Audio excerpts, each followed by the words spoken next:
Alors, la ligne politique, gouverner à gauche ou à droite, on va en parler tout à l'heure, ne vous inquiétez pas, c'est prévu.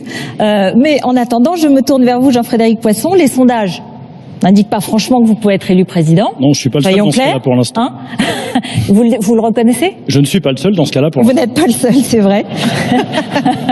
Mais du coup, quelle est votre idée d'un bon président et à quoi sert votre candidature? Je crois que je partage beaucoup de choses qui viennent d'être dites à l'instant. Il me semble que la condition nécessaire à ce que le chef de l'État redevienne un vrai chef de l'État en France, c'est de remettre en cause la construction européenne quand elle nous prive de notre souveraineté et de notre capacité à prendre, comme nous le voulons, les décisions que nous voulons prendre. On parlera de l'Europe dans un... Il n'y a donc pas de vrai chef d'État dans une Europe qui prive la France d'un certain nombre de ses initiatives. Deuxièmement, le quinquennat a beaucoup affaibli la fonction présidentielle et d'ailleurs la fonction de Premier ministre aussi, de sorte qu'on pourrait presque dire que dans le cadre du quinquennat, l'un des deux est de trop. Alors sans doute pas le chef de l'État, mais peut-être le Premier ministre, révérence gardée à l'égard de ceux qui ont ici exercé cette fonction.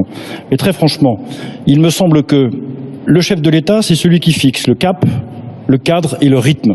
Le reste dépend de son gouvernement et il me semble qu'il doit être distancié par rapport à ce qui a beaucoup perturbé et affaibli la fonction ces dernières années, c'est-à-dire le fait que le chef d'État se mêle trop de la politique et que le quinquennat en a fait en fait le vrai chef de la majorité. Je pense qu'il faut rompre avec ça et remettre encore une fois la France à la maîtrise de sa décision dans un cadre européen réformé.